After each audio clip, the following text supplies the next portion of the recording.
one of the very few due on sale clauses that I've ran into was because I reinstated a loan. The day that we closed escrow, we got a reinstatement. We then go, let's close escrow the same day. The next day, I now am the property owner. And so the company, Johnston Bank, the president of the company was somebody who physically monitored all the foreclosures that they had on their portfolio. And so he would go in, he would look at the foreclosure stuff, and he was the person that would literally take the manila folder from the in default and then put them back into reinstatement. Physically, he would do this physically. Wow. So when he did it on our property, we get the due on sale clause called on us. And we didn't know why, obviously, but we got the letter because we're the owners of the property. So we get a due on sale clause letter sent to us. And so I was like, I'm just going to call the bank. It's a small bank. So we call the president of Johnston Bank. I go, hey, we just caught this up. It was $21,000 in arrears. As you can see, we have a second note in deed of trust with a private money lender. We went and raised private capital to catch this property up. And, we've already made the next month's payment. Why are you calling the due on sale clause? And he goes, well, because it's bank policy. We're a small bank. My father put this rule in that if anybody ever sells a property through subject to, he knew what subject to was very clearly. My father always put in that if the property ever sells, that we're going to call the due on sale clause. At this point, this was 4 years ago, so I'm pretty well versed in creative finance by this point, probably one of the best people in the business at the time.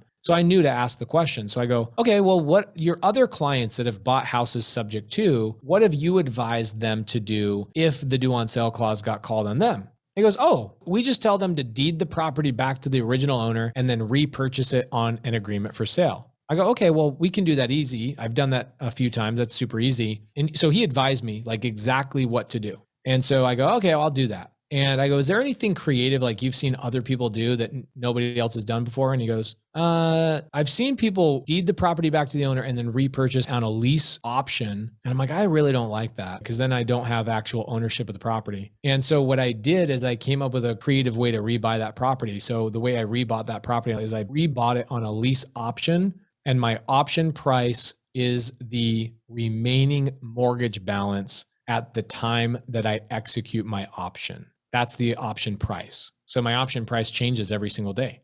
That's when I learned, 4 years ago, I learned you can adjust and change anything you want on a contract. And I was like, wow, I'm magic. I can do anything I need to do in my whole life. I can change contracts around and manipulate them and make them work for me in my favor.